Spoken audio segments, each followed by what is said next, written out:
本人今日嘅議程前發言嘅題目係完善本澳勞動保障體系，打造幸福澳門。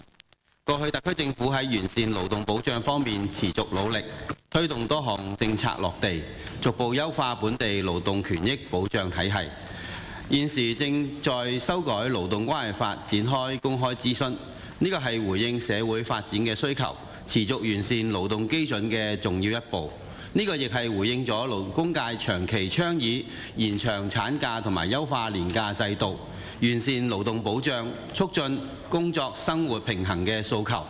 未來希望政府持續檢討，例如強制性假期嘅修訂，加快落實，盡量讓僱員能夠享受其中。勞動權益保障係作為經濟發展嘅重要基礎，亦係社會穩定嘅重要支柱。完善假期制度不僅有助營造家庭友善政策，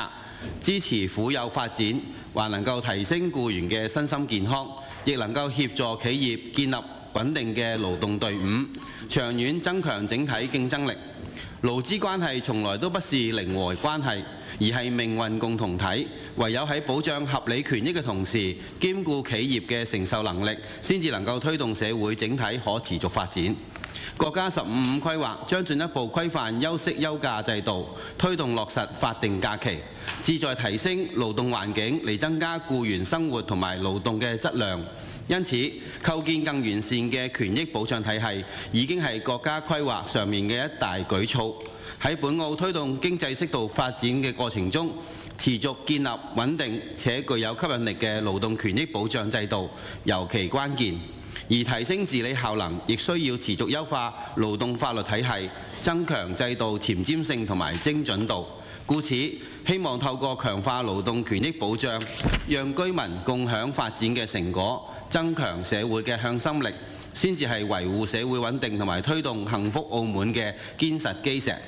作為勞工界議員，本人長期聽取職工對改善工作環境同埋生活平衡嘅期望，亦理解中小企喺人力同埋營運上嘅實際壓力。因此，未來制度完善過程中，應該持續強化政策嘅配套、過渡安排同埋支援嘅措施，讓制度優化能夠平穩咁樣落實，真正做到勞資共贏，推動社會整體向前發展。而本澳嘅發展從來都不是單一群體嘅成果，而係政府、企業、僱員同埋社會各界共同努力嘅結果。最後，期望透過本次修法嘅契機，進一步完善本澳勞工保障體系，讓發展成果更公平、更惠實廣大嘅居民，推動澳門喺穩中求進嘅同時，不斷提升民生福祉，共同做好建設幸福澳門的願景。多謝。